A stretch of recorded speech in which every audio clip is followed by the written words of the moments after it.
Pandemic Day 27. Today is April 6th, 2020, and currently the United States has 366,614 cases, with total deaths being at 10,783 and total recoveries at 19,581.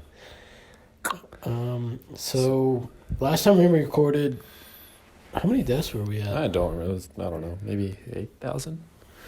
Maybe. I don't know. We've been gone. We've been on vacation. Yeah, I mean, it's been in good, the house, honestly, because we left the house and we actually just went to campus. That was great. And threw the Frisbee around. And there Beautiful weren't day. that many people there, I'd say, actually. So that was a good time getting out of the house then. But that was 2 days ago? Yeah.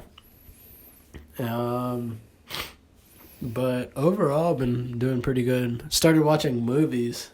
Yes. So we watched Frozen 2. That was a good movie. That was a good movie. It's Animation. very tailored towards adults, too, it seems like. Oh, yeah. No, I agree. It But was the really well animation made. was nuts. Yeah. That's what took me away from it. It was the animation. It was just next level, honestly. The UK Prime Minister is in the intensive care unit. Boris Johnson. That happened today, which is interesting. That's nuts. Imagine if a president dies or a prime minister or somebody dies. That will be crazy. A figurehead. That would be... It's really the only headline today, I think. Yeah. I mean, I hate to say I don't hate to say it, but we just haven't been keeping up with the news. That's the thing. We haven't. So if this is your source of news, I guess we're letting you down. But sorry, Roland. Everything's fine, okay? Everything's fine. It's okay. We're fine. We're fine. That's the good news. We're nice. I did read in the New York Times today that Italy, since they fucked up so bad and so many people got infected, that they're now considering systems to keep track of the people that are now immune. Just because, in their minds, they can start to reopen the country, or at least some people go back to work. So that's a nice break from the doom and gloom, I guess. Yeah. I was listening to a podcast today, and I thought it was interesting because this guy's opinion was if we have to go longer than April 30th, America just won't do it. His opinion was, all right, that's it. I'll take my chances. That's what America will say. Yeah. I thought that was interesting because I don't interesting. even think it's completely wrong. No. Anything could be correct, okay, for the record. Anything we could be don't know correct. Yeah, we don't know. But that was a possibility I could see. Definitely. I could definitely see it. But, one piece of news that I vaguely know about, kinda, is that doctors are afraid of this week. Oh, yeah. I don't know much about it other than it's going to be Hell week. Hell week, because I think statistically, or what they're projecting, this is the week that what's the word? It's the easiest to contract it, I guess. Well, it's the easiest to contract it, but... The incubation period.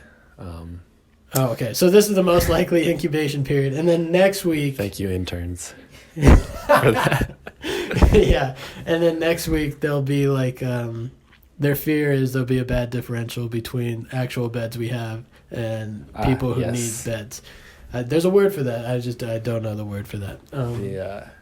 So capacity. Capacity, yes. That's the word. We'll exceed our capacity. Yes, carrying capacity. Yeah, that's it. That took way too long to explain. Yeah, but that being said, definitely really don't leave, this week. I don't think North Carolina will be as bad, but...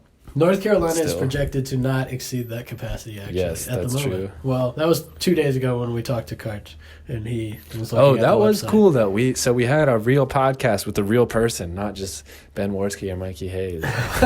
Not real people. Yeah. Well, Diego can explain, because he's better buddies So with I know him. Karch, but Karch is currently a medical student at UNC Chapel Hill. So he just kind of has... Oh, go ahead. Well, but also he was in Spain the week that President Trump was like, we're closing down the borders. yeah. So he had a huge scramble to get back. Yeah, so he got back like March 15th or something like that. Like basically the last day you can get back. So his story was all crazy because he needed a ticket home and he wasn't sure if he was going to have one and he wasn't sure if he was going to get one in time. He ended up losing like 600 euros actually too, I think. Yeah, but he got home and then we talked to him. And he's a cool guy. Yeah, he just has an interesting perspective and was in the middle of something crazy during it.